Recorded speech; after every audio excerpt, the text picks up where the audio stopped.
दोस्तों स्वागत है आप सभी का आपके अपने YouTube चैनल जनसेवा विद नवनीत पर।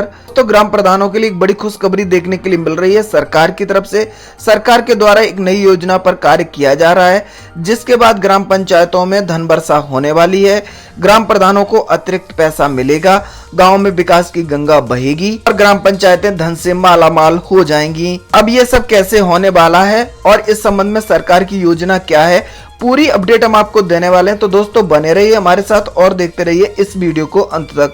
छोटा सा आग्रह हमेशा की तरह आपसे करना चाहेंगे, चैनल पर नए हैं तो चैनल को सब्सक्राइब कर लीजिए। जानकारी अगर आपको अच्छी लगे तो वीडियो को लाइक और शेयर कर दीजिए। दोस्तों उत्तर प्रदेश सरकार एक नई योजना पर कार्य कर रही है, जिसमें ग्राम पंचायतों की आमदनी बढ़ाई जाएगी, प्रधानों को अतिरिक्त अधिकार दिए जाएंगे। क्या है ये सरकार की नई योजना, इस संबंध में यहाँ जानकारी दी गई है। न्यूज के माध्यम से बताया जा रहा है ग्राम प्रधानों के लिए योगी सरकार की नई योजना, जानी क्या है पैसे बढ़ाने का प्लान। दोस्तों न्यूज के माध्यम से आ रही जानकारी को देख लीजिए, फिर आपको पूरा समझाते हैं कि किस प्रकार से ग्राम प्रधानों की आय बढ़ेगी और उनको अतिरिक्त पैसा मिल सकेगा। अब देखिए यहाँ बताया जा रहा है यूपी की ग्राम पंचायतों की आमदनी बढ़ाने, गरीबी उन्मूलन, शिक्षा स्वास्थ्य सेवाओं में सुधार, गांव के अत्यंत निर्धन परिवारों के आर्थिक उत्थान के लिए जल्द ही कुछ और निर्णय लिए जाएंगे। यह निर्णय ग्राम प्रधानों की एक कमेटी की रिपोर्ट में की गई सिफारिशों के अध्ययन के बाद होंगे। प्रदेश में अपर मुख्य सचिव पंचायती राज मनोज कुमार सिंह ने इस बाबत अलग अलग जिलों से चुने हुए 7 ग्राम प्रधानों की कमेटी गठित कर दी है, यानी कमेटी गठित की जा चुकी है। अब इस कमेटी का दायित्व क्या होगा, किस प्रकार से गांव की आमदनी बढ़ेगी, साथ ही गांव में किस प्रकार से गरीबी दूर होगी, विकास की गंगा किस प्रकार से बहेगी, ये सभी सिफारिशें कमेटी करेगी। अब इस कमेटी में कौन कौन शामिल है, यहाँ जानकारी दी गई है। इस कमेटी में सोनभद्र के रॉबर्ट्सगंज विकास खंड की बेलकव ग्राम पंचायत के प्रधान संजय सिंह, हाथरस जिले के हाथरस विकास खंड की ग्राम पंचायत राजपुर की प्रधान प्रियंका तिवारी, वाराणसी के सेवापुरी विकास खंड की ग्राम पंचायत हाथी के प्रधान अखिलेश गुप्ता, गोरखपुर के विकास खंड सहजनवा की ग्राम पंचायत हरपुर के प्रधान मुरारी गुप्ता शामिल किए गए हैं। इनके अलावा झांसी के मऊ रानीपुर विकास खंड की मऊ देहात ग्राम पंचायत के अकरम खीरी के विकास खंड, पसनगवा की ग्राम पंचायत मल्लापुर की प्रधान सविता सिंह और बिजनौर के नूरपुर विकास खंड की पंचायत सोनगढ़ के प्रधान लोकेंद्र को भी इस कमेटी में सदस्य बनाया गया है, यानी 7 सदस्यों की ये कमेटी गठित कर दी गई है। साथ ही पंचायती राज विभाग के अपर निदेशक प्रशासन राजकुमार इस कमेटी के संयोजक होंगे। अब इसी 7 अक्टूबर को इस संबंध में आदेश जारी कर दिया गया है। अब इस कमेटी का कार्य क्या होगा, तो यहाँ जानकारी दी गई है। यह कमेटी आपस में विचार विमर्श कर जरूरत अनुसार विशेषज्ञों से संपर्क कर 1 महीने के अंदर अपनी संस्तुति शासन को उपलब्ध करवाएगी। अब यह कमेटी किन मुद्दों पर अपनी राय देगी, यहाँ जानकारी दी गई है। कमेटी पंचायतों की कार्य प्रणाली के सुदृढ़ीकरण और गुणवत्ता बढ़ाने, कार्यों में पारदर्शिता लाने, ग्राम पंचायतों की आय बढ़ाने, गरीबी उन्मूलन, स्वास्थ्य शिक्षा सेवाओं में सुधार और पंचायतों के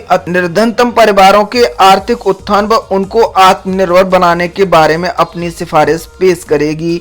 अब ग्राम पंचायतों की आय बढ़ाने के लिए इस कमेटी किस प्रकार से कार्य करेगी और क्या क्या अधिकार ग्राम प्रधानों को दिए जाएंगे, इस संबंध में नीचे जानकारी दी गई है। अभी जैसा कि आपको पता है ग्राम पंचायतों के पास अपनी आमदनी का कोई जरिया नहीं होता है।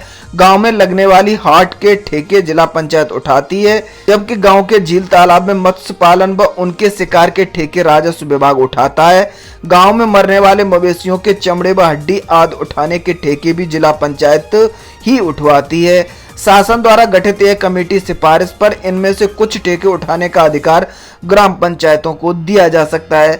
दोस्तों देख लीजिए बड़ी अपडेट है ग्राम प्रधानों के लिए, ग्राम पंचायतों के लिए। यहाँ स्पष्ट तौर से लिखा गया है इस कमेटी का मेन फोकस जो रहने वाला है वो ग्राम पंचायत की आमदनी को बढ़ाने के लिए कार्य करना है। अब ये आमदनी किस प्रकार से बढ़ेगी, यहाँ जानकारी दी गई है। जो ग्राम पंचायतों में ठेके उठाए जाते हैं जिला पंचायत के द्वारा, अब उनमें से कुछ ठेकों को उठाने का अधिकार ग्राम प्रधानों को दिया जाएगा। अब जो ठेके ग्राम पंचायतों के द्वारा उठाए जाएंगे तो उससे उनकी आमदनी में काफी बढ़ोतरी होगी। किस किस प्रकार से आमदनी बढ़ाई जाएगी ग्राम पंचायतों की आगे बताया गया। इसके अलावा जिन गाँवों में नल से पेयजल आपूर्ति हो रही है वहाँ वाटर टैक्स, यानी जिन ग्राम पंचायतों में टंकी से पानी आता है वहाँ पर ग्राम प्रधान इस पर वाटर टैक्स लगा सकेंगे। साथ ही यहाँ बताया गया पथकर वसूली के अधिकार भी ग्राम पंचायतों को दिए जाएंगे, जिससे ग्राम पंचायतों की आमदनी में बढ़ोतरी होगी। यानी सरकार का पूरा फोकस है ग्राम पंचायतों का विकास किस प्रकार से कराया जा सके, साथ ही साथ ग्राम पंचायतों की आमदनी किस प्रकार से बढ़ सके। जैसा कि अभी आपको पता है जो भी धनराशि शासन स्तर से भेजी जाती है ग्राम पंचायतों को, बस उसी धनराशि से ग्राम प्रधान ग्राम पंचायतोों में विकास कार्यों को कराते हैं। ग्राम पंचायतों के पास अपनी कोई आमदनी नहीं होती है, लेकिन अब ऐसा नहीं होगा। सरकार ने प्लान तैयार कर लिया है, 7 सदस्यों की कमेटी भी गठित की जा चुकी है। अब ये कमेटी जल्द ही अपनी रिपोर्ट शासन स्तर को सौंप देगी। उसके बाद निश्चित रूप से ग्राम प्रधानों के अधिकार बढ़ाए जाएंगे और ग्राम पंचायतों की इनकम भी बढ़ेगी, जिससे अलग से कुछ टैक्स लगाए जा सकते हैं। साथ ही साथ कुछ ठेके उठाने का अधिकार भी ग्राम पंचायतों को दिया जा सकता है। ये सब होता है तो निश्चित रूप से ग्राम पंचायतों में विकास की गंगा बहेगी। अगर ग्राम पंचायतों को ये सब अधिकार दिए जाते हैं तो दोस्तों बड़ी खुशखबरी है यहाँ से ग्राम प्रधानों के लिए। सरकार मिशन मोड में आ चुकी है और उसका मेन फोकस ग्राम पंचायतों के विकास पर है, जिसके लिए कार्रवाई प्रारंभ कर